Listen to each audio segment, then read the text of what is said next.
नमस्कार दोस्तों, इंतजार आपका ऐप समाप्त हुआ। So let's start the story guys. I will destroy you _ Anamika. अब आगे। अनामिका और राजेंद्र जी बिल्कुल आमने सामने थे। फोन अब भी उसके हाथ में था। राजेंद्र जी एकटक अनामिका का चेहरा देख रहे थे।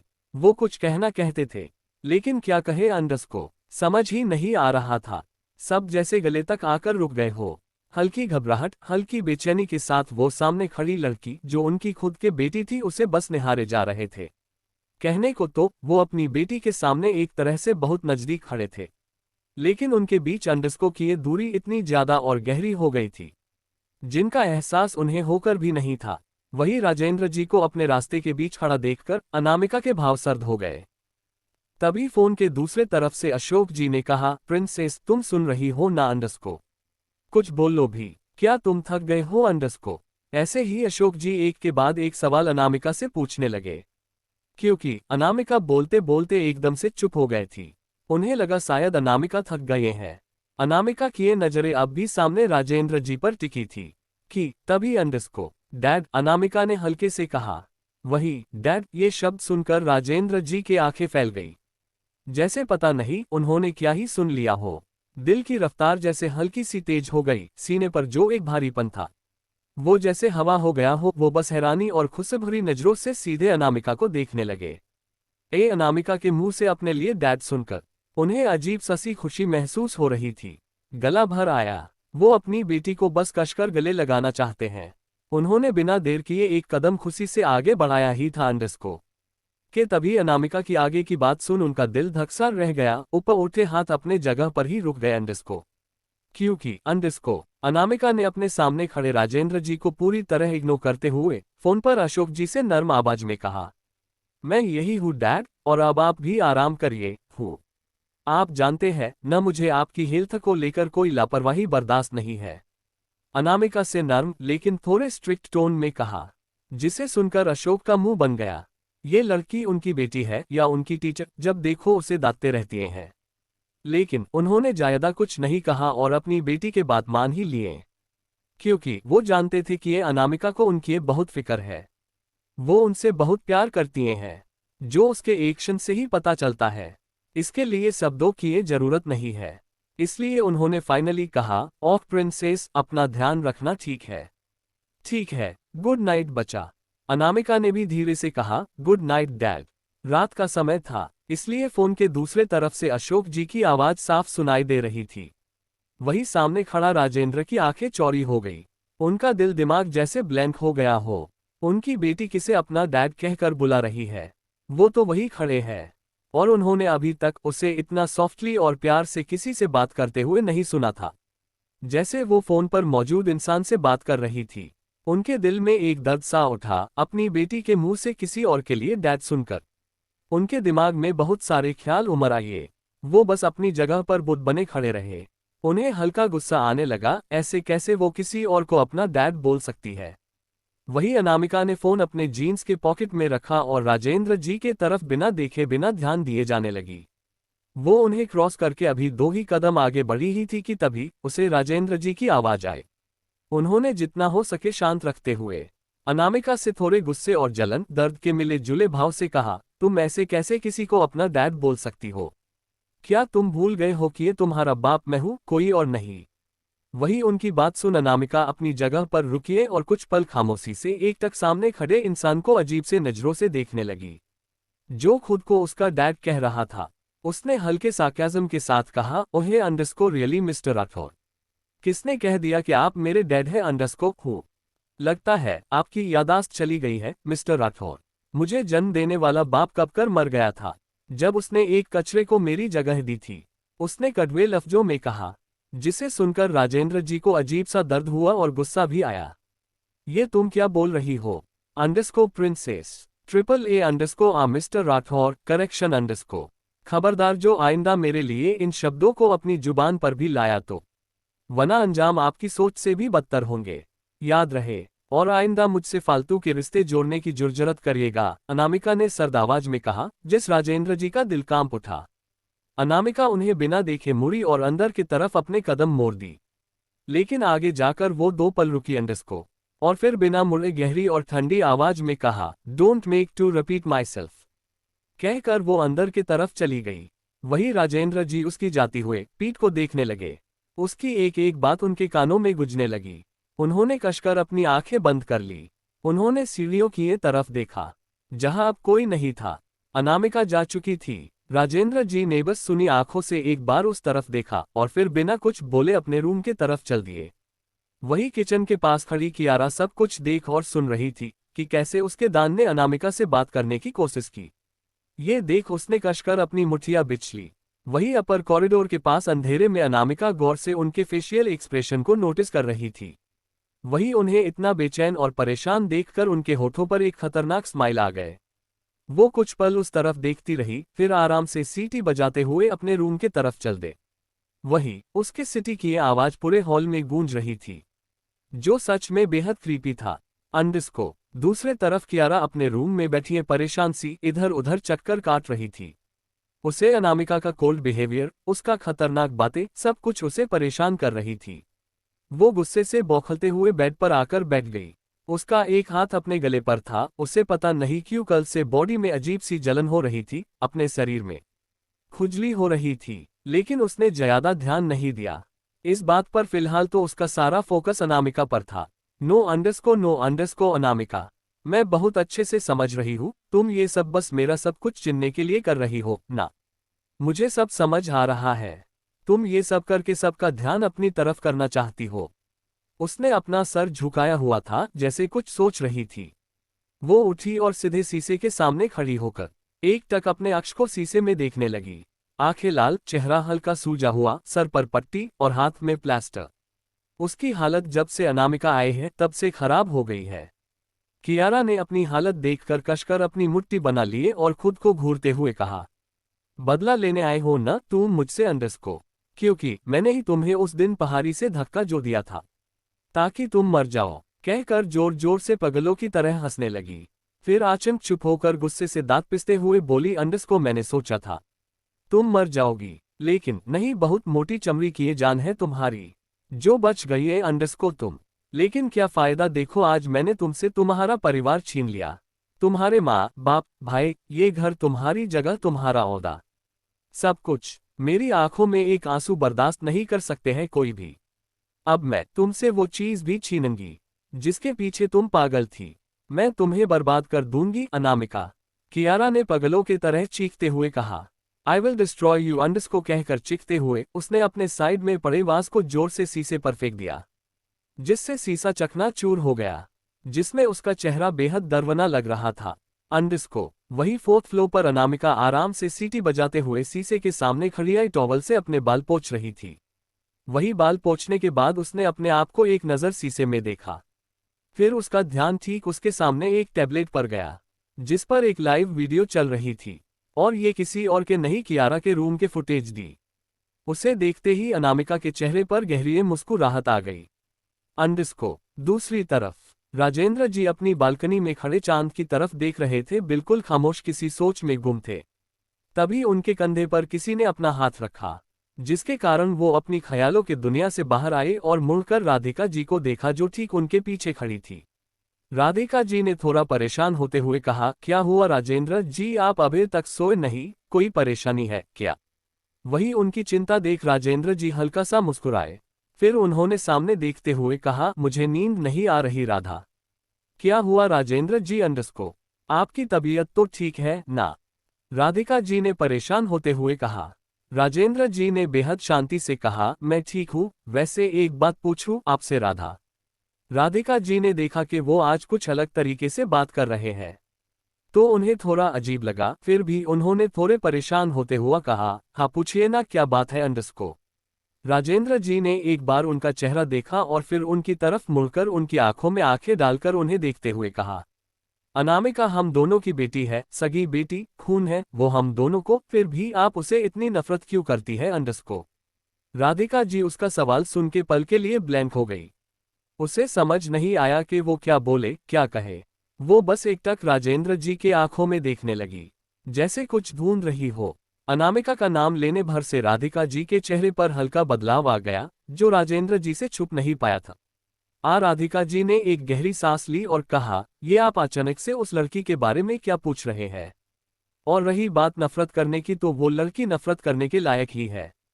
माना मैंने उसे अपने कोख से जन्म दिया है, लेकिन वो वक्त के साथ और बिगड़ गई है। आप हमारे कियारा को देखिए, जानती हूँ वो मेरी सजी औलाद नहीं है, लेकिन उससे भी बढ़कर है मेरे लिए। वो मुझे उस समय मिली थी जब मैं टूट चुकी थी। वो एक उम्मीद की किरण बनकर आई थी मेरी जिंदगी में। उसके अंदर मेरे संस्कार है। वो कितनी मासूम है, जिससे वो लड़की बचपन से ही नफरत करते आए हैं। उसे हमेशा नुकसान पहुंचाया है, और उसने तो कियारा को लगभग मार ही दिया था। मुझे उससे नफरत है। मैं भगवान से मनाती हूँ कि काश वो मेरी औलाद नहीं होती, तो कितना अंडस्को। राधिका अंडस्को, राजेंद्र जी ने गुस्से से चिल्लाया। वो नहीं समझ पा रहे थे कि वो अपनी खुद ही बच्ची से इस कदर नफरत करती है। माना कि वो भी कियारा से प्यार करते हैं। उन्होंने उसे अपने हाथों से पाला है, इतना बड़ा किया है। कियारा उनकी जान थी, लेकिन अनामिका तो उनका अपना खून है। राधिका जी के शब्दों ने उन्हें हिला कर रख दिया। उन्हें अचानक से अपनी पिता की ये बातें याद आने लगी।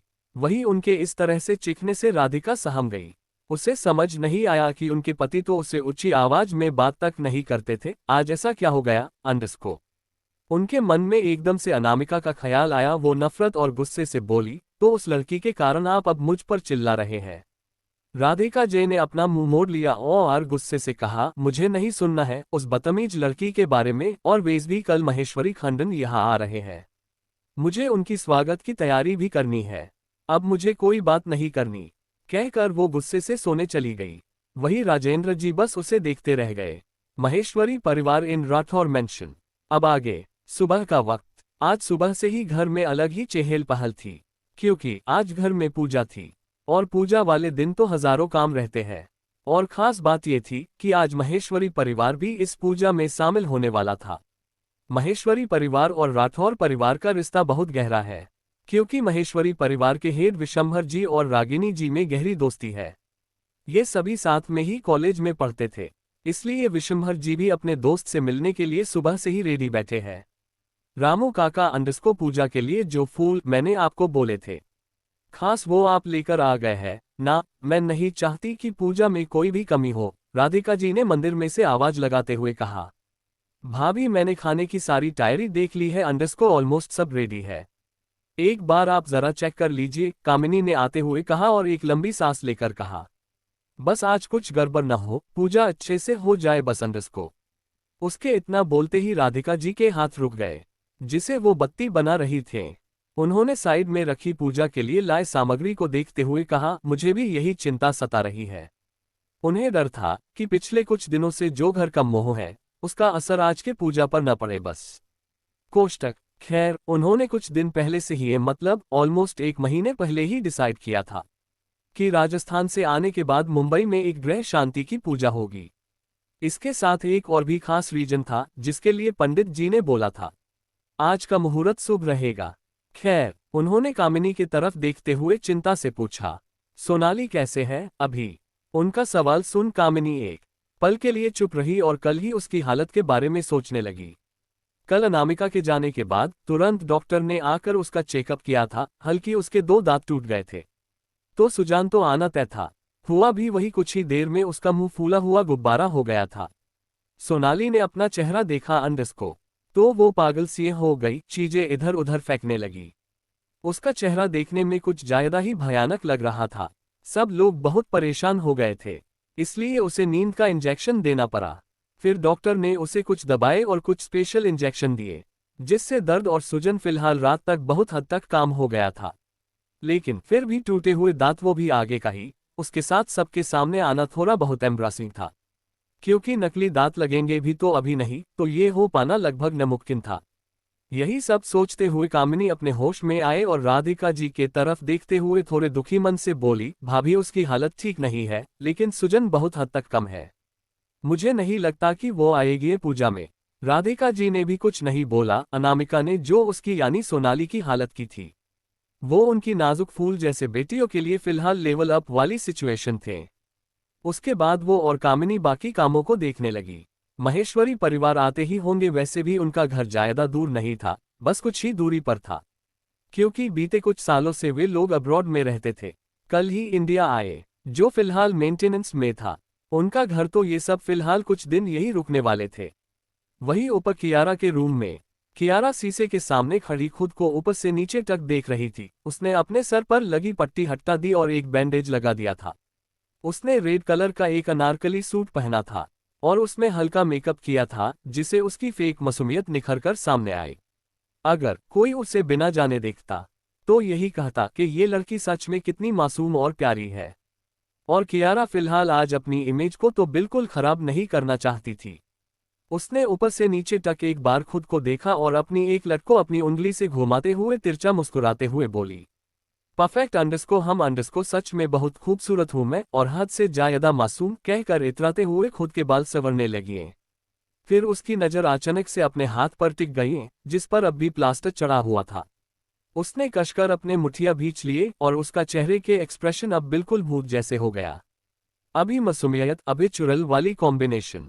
उसने दांत पिसते हुए कहा, अनामिक अंडरस्को।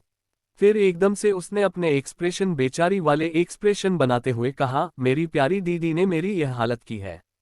और सर झुका लिया। उसके चेहरे बार अजीब सी मुस्कान आ गए, जैसे उसके जहरीले दिमाग के कुछ जहरीला चल रहा हो।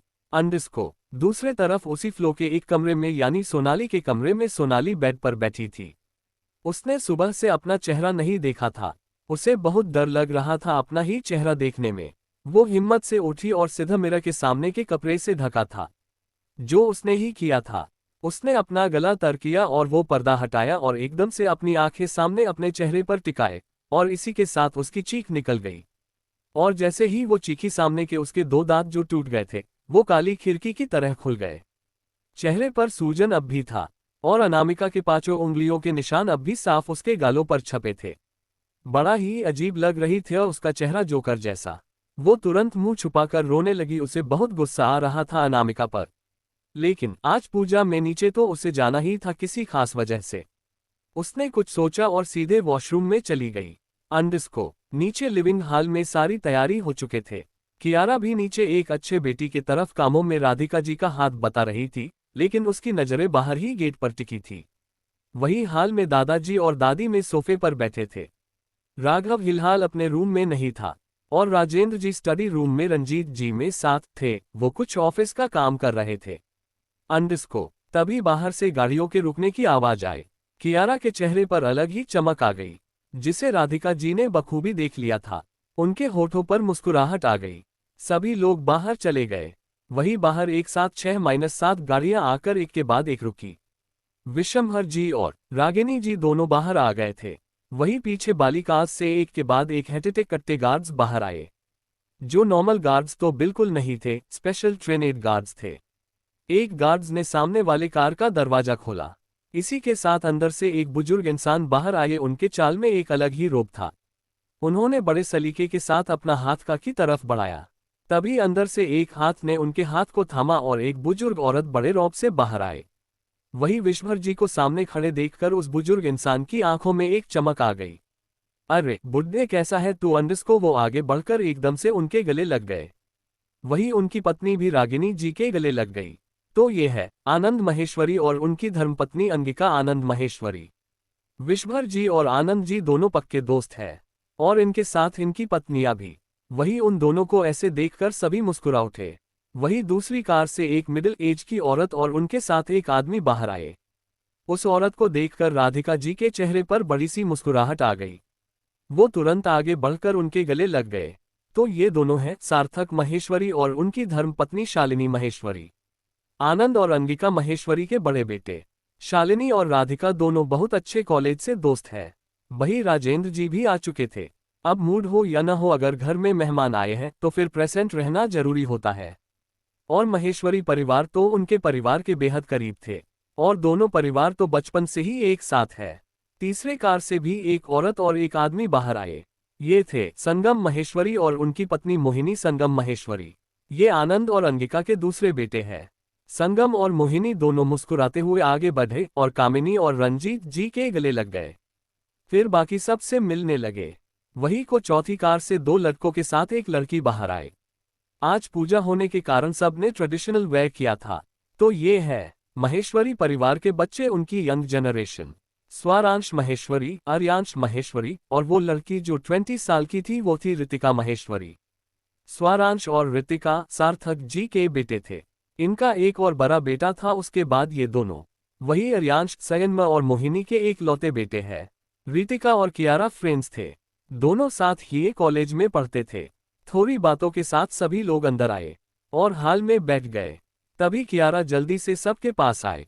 उसकी नजरें किसी को ढूंढ रही थी जो वहां फिलहाल नहीं था, लेकिन फिर उसने जल्दी से सबके पांव छूकर आशीर्वाद लिया। उसके इस जेस्चर से सभी बहुत खुश हो गए।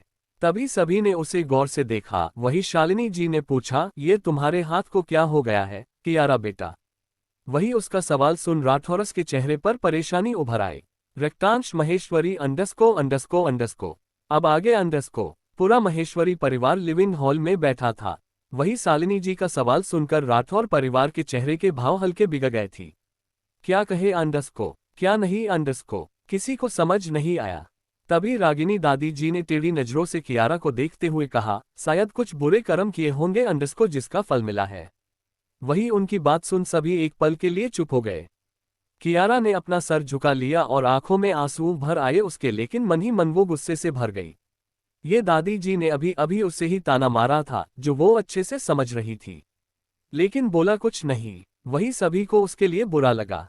वही साइड वाले सोफे पर बैठे आर्यंश ने अपने बगल में बैठे स्वारांश से कहा, इसने ऐसे कौन से कर्म कर दिए _ जो दादी माँ इतने गुस्से में है? मुझे इससे हमेशा से नेगेटिव वाइब आती है, आप मानो या ना मानो _ कहकर आर्यांश ने अजीब नजरों से कियारा को देखा _ उसे पता नहीं क्यों पर ऐसा लगता था जैसे जो वो दिखती है नहीं वैसी। स्वारांश ने उसे घूर कर देखा। उसे कियारा के लिए बुरा लगा। तभी ऋतिका जो कियारा के पास ही खड़ी थी उसने थोड़े चिंता करते हुए कहा, यार अब तो बता _ ये कैसे हुआ तुझे _ अंगिका जी ने भी वही सवाल दोहराया, जिससे कियारा ने हल्के अजीब से दर्द भरे एक्सप्रेशन के साथ धीरे से कहा, कुछ नहीं, बस मैं गिर गई थी, बस हल्का फ्रैक्चर हो गया था।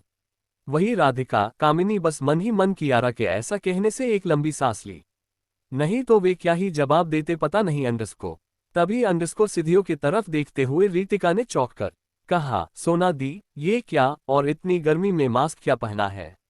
ऋतिका ने थोड़े तेज आवाज में कहा, जिससे अब सभी का ध्यान सिद्धियों पर से आती हुए सोनाली पर पड़ा। सोनकी ने अपने फेस को छुपने के लिए एक ब्लैक मास्क पहन रखा था, जिसे उसके टूटे दांत कोई देख न ले। फिलहाल _ वो इस हालत में तो किसी को अपना चेहरा नहीं दिखाना चाहती थे। वही आर्यंश वो जब से नीचे आई थी तब से उसे गौर से देख रहा था, क्योंकि जहां वो बैठा था वहां से उसकी साइड प्रोफाइल दिख रही थी। उसने स्वरंश की तरफ झुकते हुए सोनाली को अजीब नजरों से देखते हुए कहा, भाई यहाँ कुछ तो गड़बड़ है। अब मिस चिपकू को क्या हुआ _ चिपकू इसलिए क्योंकि वो सब कॉलेज में साथ ही पढ़ते थे। सोनाली उसके भाई यानी स्वारांश से बहुत चिपकती थी। हर समय वो हमेशा उसके साथ ही रहती थी। स्वरंश भी कुछ नहीं बोलता था, जिसे देखकर आर्यांश को हल्की चिढ़ होती थी। आर्यांश ने धीरे से कहा, अरे भाई _ इसका चेहरा तो देखो, आपको नहीं लगता मास्क में भी इसका चेहरा पहले आज से दुगना लग रहा है, और अजीब भी। स्वारांश ने भी ये चीज नोटिस की पर कुछ बोला नहीं।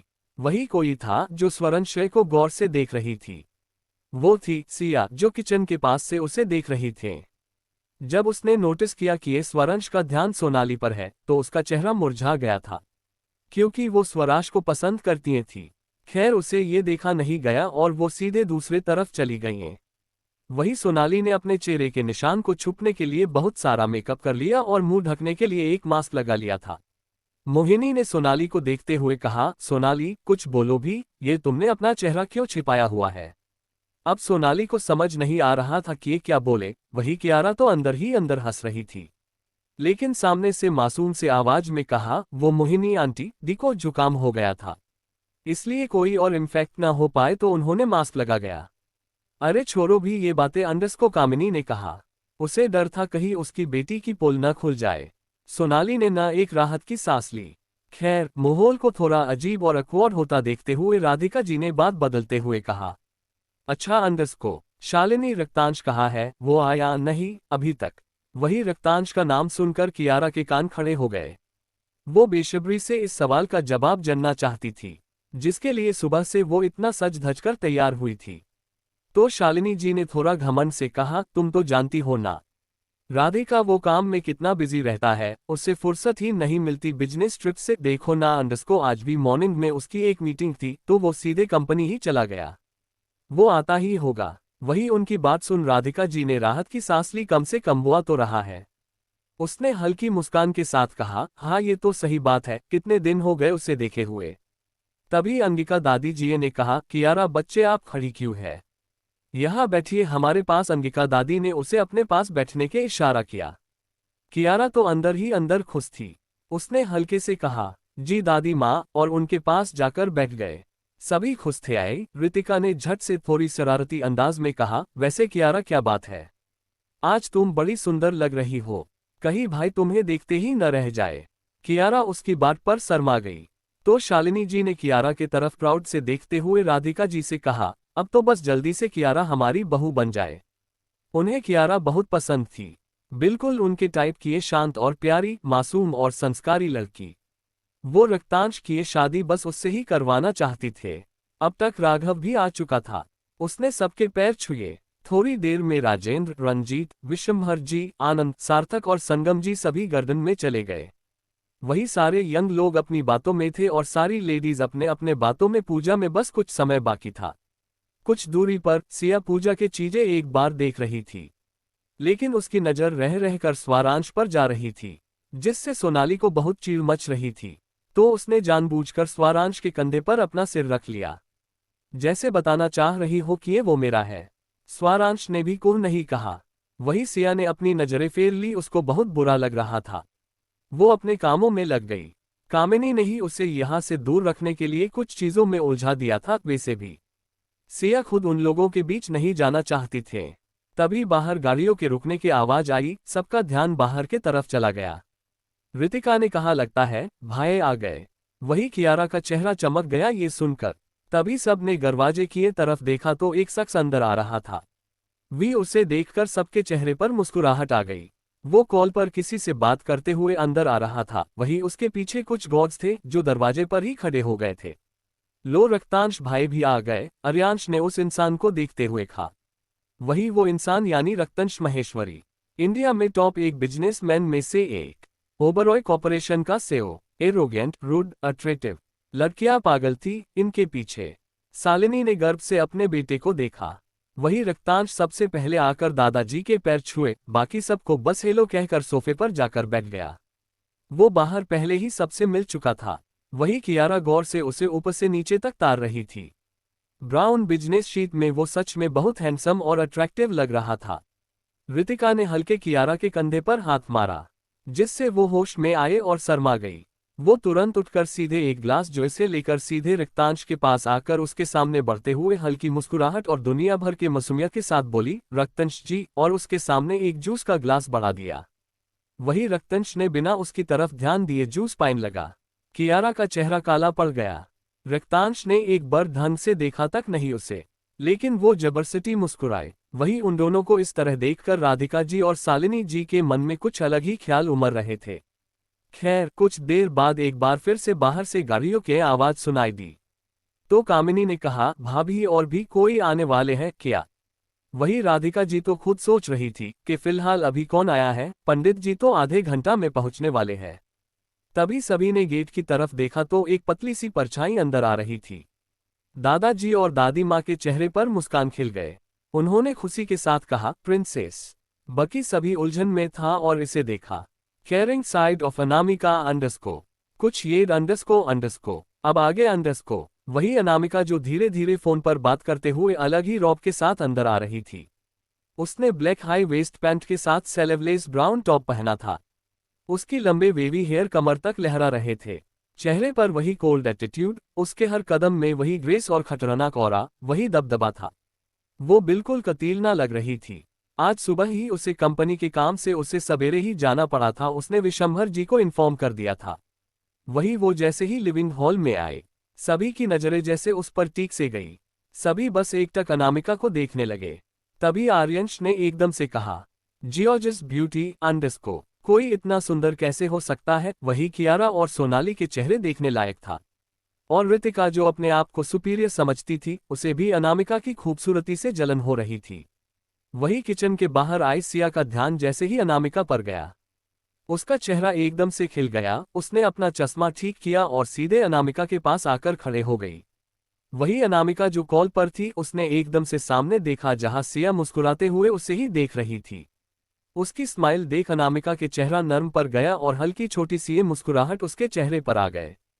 तभी उसका ध्यान सिया के हाथ पर गया, तो उसकी मुस्कान देखते ही देखते गायब हो गई और आंखें कठोर हो गई। उसने हल्के से उसका हाथ थामा। सिया को पहले तो कुछ समझ नहीं आया, लेकिन जैसे ही उसका ध्यान उसकी हाथ पर गया, वो एकदम से घबरा गई हैं। उसका हाथ जला हुआ था। अब सिया को समझ आया मैं अनामिका क्यों गुस्से में है। वो घबराते हुए बोली, अनु बस थोड़ा सा अंडस्को। अनामिका ने एक गहरी नजर से उसे देखा, जिसे वो बिल्कुल चुप हो गई। अंडस्को, उसने हॉल में से ही थोड़ी तेज आवाज में कहा, रामू काका अंडस्को। वही रामू काका जो जूस का ग्लास लिए खड़े थे, सबके पास एकदम से अनामिका के आवाज सुनकर कांप गए और जल्दी से हड़बड़ाते हुए तुरंत अनामिका के सामने खड़े होकर कहा, जी अनामिका बिटिया। वही अनामिका ने उन्हें घूरते हुए कहा, क्या घर के सभी नौकर मर गए हैं या सभी को मुफ्त किए रोटी तोड़ने की आदत हो गई है।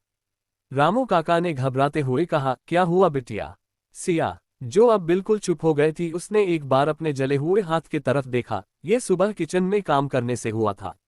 असल में कामिनी ने उसे ही डिशेस बनाना को कहा था, खुद कुछ नहीं किया था। इतने नौकर होने के बाद भी सिया को सारा काम करना पड़ा।